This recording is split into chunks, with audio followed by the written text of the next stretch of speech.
Hey everybody, it's Colin here. I've sanitized my way into the office here today to get a little bit of work time in, try to get caught up on a kind of disrupted end of the week. If you don't know me and you're happening to see this video somewhere, I'm Colin Storm. I'm with Fulcrum Properties Group and work out of the Keller Williams Realty office here in the city of Falls Church.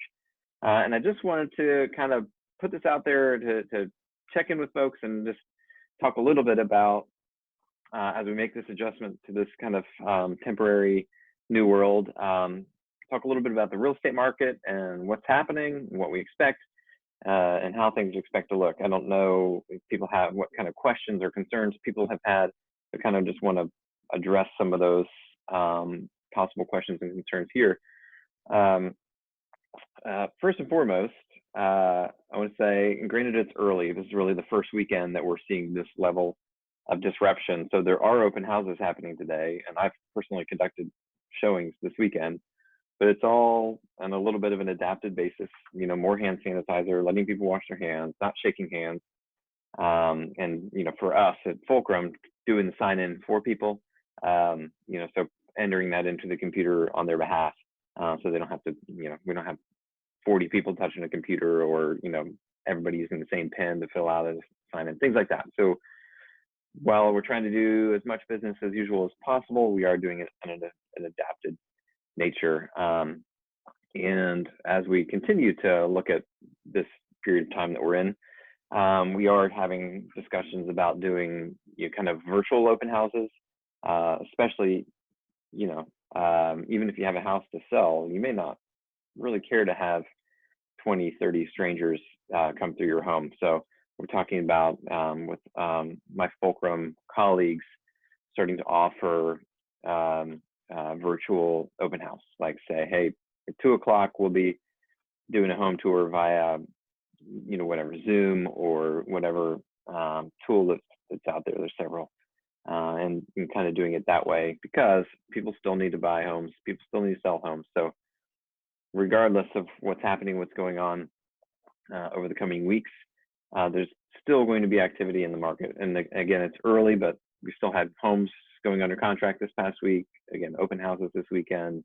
You know, I'm hearing from clients who want to see homes still. So we're just kind of trying to do business as usual as much as possible, but also trying to accommodate people's cares and concerns. But I also want to address the other side of this, which is, you know, what is going to happen with property values and with the market in general, and what can you expect?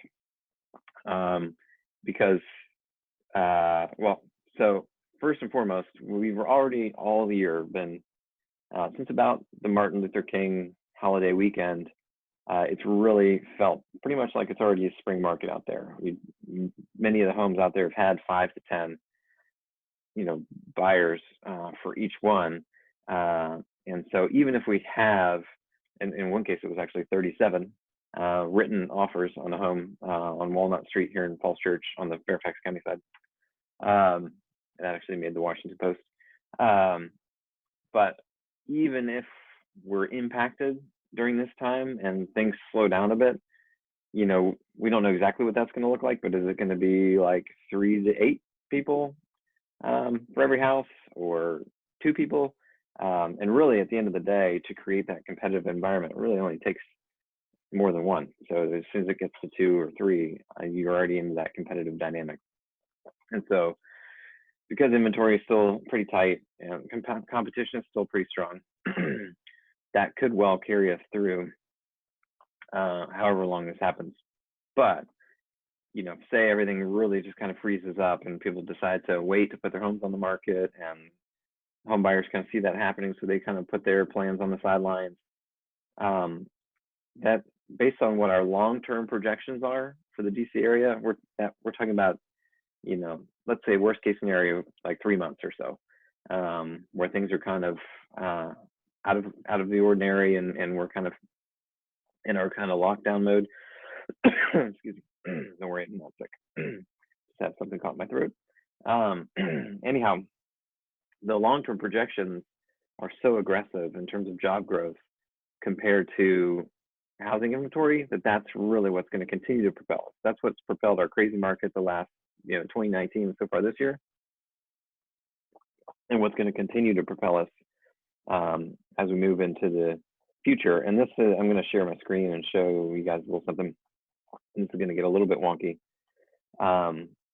But this was a report in 2018. This came out before Amazon made their announcement that HQ2 was going to be coming into Arlington. And we skipped down, and this whole piece is talking about job expectations, job growth compared to housing supply, and that there's going to be, just in the long term, a gap. There's just going to be too many jobs for the homes available, and that's going to create a problem. And that's essentially what this article is about. But as they explain that position, they outline the job growth expectations. And this is what we've been seeing out in our market. So when you hear about the Amazon effect, that is something that was already, that dynamic is something that was already in process. And so we've had this job growth happening. And then along with that, and I'll show you this as well, we've had inventory on the way down. So you have more people looking for houses, less houses to find. Plain and simple, supply and demand, nothing to do with Amazon. And actually this was well underway before, again, Amazon even made the announcement, let alone hired the first employee for HQ2. But here's what we're looking at. So it's a little wonky. But 2018, you're looking at 3,281,000 jobs. So there's 1,000. Up by about 80,000 by this year. But by 2025, the expectation from 2018 was to be up by nearly 300,000 new jobs by 2025. And now when you skip ahead to 2045, so 20 years after that, 1 million total jobs added from back in this 2018 timeframe. So 300,000 from 5 years from now, and 1 million total by 2045. And that's the dynamic that's going to drive our market. So whatever happens over the coming months, I am more than confident that we can all feel pretty secure about our home values and the direction of our market. And even people often ask, is this sustainable? Is like every house costing $1 million in the city of Falls Church or Arlington or wherever sustainable? And I just say, you look at places like San Francisco and in New York, and I say this all the time, so if you've heard this from me, I apologize, but look at these markets where their values are far higher than ours on average, and they've sustained and continue to rise. So yes, it is possible, and we are, if you just look at this job growth, a massively emerging economy that's diversifying from what it had been for decades.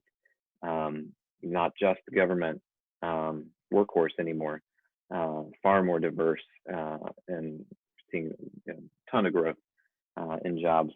But I do want to show you another screen here, what I'm talking about. So this is 5 years, last 5 years in Northern Virginia inventory. And you can see, you break it down into, specifically Falls Church City and other locations, it looks a little different, but this is the general trend throughout Northern Virginia. And you can see these blue lines, that's closed sales throughout the year. And you can see that's been pretty flat over the past 5 years. If you really look, probably maybe even crept up a little bit. But then the active inventory, and this is available homes at the end of each month, it has steadily been less and less. Through last year was the lowest inventory we've had in over 10 years. And then this year is starting out even lower still. So this is, January and February, starting out even lower than January, February of 2019, which was a challenging year for people trying to buy a home.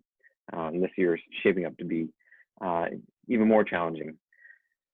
So again, that all to say, the long term, the short term, we're going to be doing this all together, adapting, and going through the process of continuing to try and market and show and sell homes. And adapting that based on people's comfort levels and obviously how things, go from here with the COVID-19. But when we get to the other side, no matter what happens over these coming months, when we get to the other side, we fully expect to just have the market pretty much pick up. If there is a leaving off, if things do kind of fall off, pick it right back up where it left off, if not accelerate, with the backlog, kind of almost like a slingshot effect, the backlog of things that didn't happen over this last couple of months, really picking up, whether that's in the summer or late spring, we don't know. Anyway, I hope that's helpful. Hopefully it allays some concerns that people might have. I know I'm a little bit long-winded, as is my custom, but again, hope that kind of maybe puts people's minds at ease and gives you guys all some comfort and an idea of what's going on out there. And if there are people who are needing to sell during this time and needing to buy during this time, you're not alone, and we are again working to accommodate that as best we can. Doing a lot of digital signing, possibly digital showings, virtual showings, a lot of hand sanitizer and bleach wipes if we can get a hold of it. Anyhow, again, I'm Colin with Fulcrum Properties Group and Keller Williams Realty here in Falls Church. If you have any specific questions, feel free. Always, you can give me a call, text me, shoot me an email, whatever. Message me on Facebook, whatever makes sense for you. Be happy to talk through things about your specific situation or anything that I might be able to help you with. Okay, thanks guys. Have a great rest of your weekend.